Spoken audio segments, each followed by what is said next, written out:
everybody, we're back again to another installment of this swap.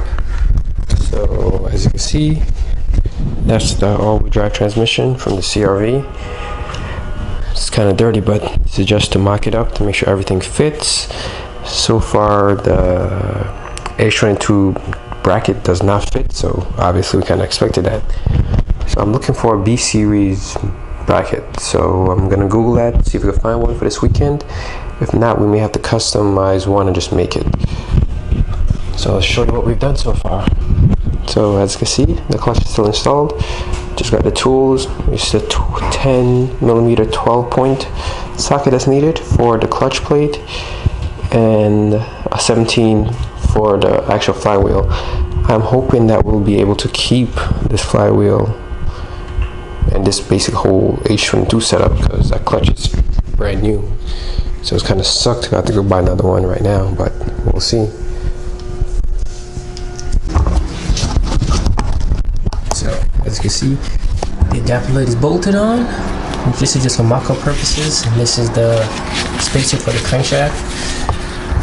Basically goes with indentation right here, bolts onto the one down there on the side like that. It's gonna be a little snug, but there you go. More or less, that's how it's supposed to be. And now I'm gonna see if we can slide the transmission in and see if we get it in. So we're back again in the dungeon room. Need to get me a light.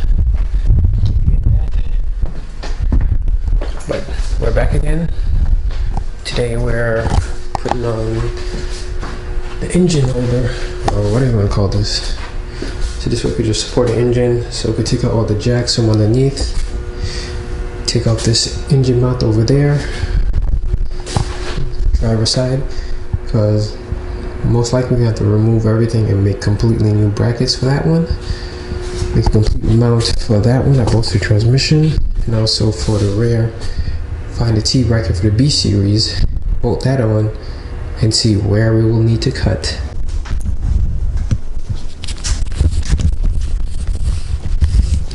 So hopefully this works. Just got a new mic, added to the camera. It should be better audio quality, I believe, so let's find out.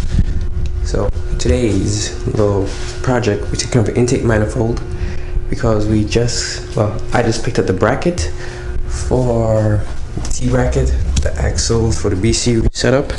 So now I'm gonna try to install those on this car. So in order to get full access to be able to see everything, we have to adjust the mount, cut it, extend it, and everything along those lines.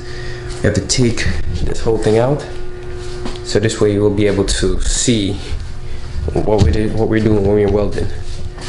So it's kind of cluttery, so I'm gonna try to clean everything out also, make it a little bit better. But so far, we're gonna see. Hopefully it's all work out. So once we have the front level, then we're gonna make the custom mounts, and then we're gonna start working our way to the back to get to what you guys really want to get to, making this thing all-wheel drive. So in order to start, we take off the throttle body cable, which was already removed, and we take off this. That's a fuel red line. That's a 17mm. Shouldn't be any fuel in there since we already dropped the tank. Take it off. As always, put the hardware back. Well, this was a little bit left in the line, but not much. These little washers. Put them back on. This way, like I said, this way you don't lose any of the tools. Now once that's completed, then we move towards the fuel injectors. They have these little clips. You have to spread them apart so you can take out the harness. Spray it back a little bit.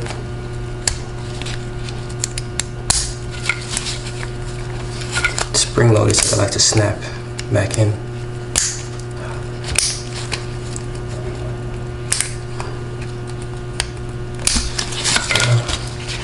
And there's 4 of those.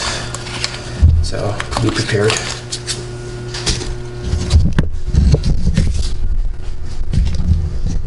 So basically just take those out, move the harness out the way, and then just start disconnecting the 12. Okay, everybody.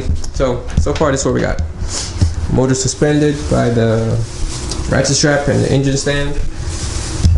We took everything out. The turbo's out. The intercooler. Sorry. The intake is out. The T-bracket. That's one from the Civic. I'm still trying to figure out how that crap mounts to the kit because it is definitely too small to bolt up. So there's a transfer case at the bottom. As you can see, it's pretty level. So right now, this is more likely how the engine's gonna sit. Just gotta fine tweak it, bring it up, and I may have to run a H to K adapter, so I can run a K series manifold that folds down to clear the hood.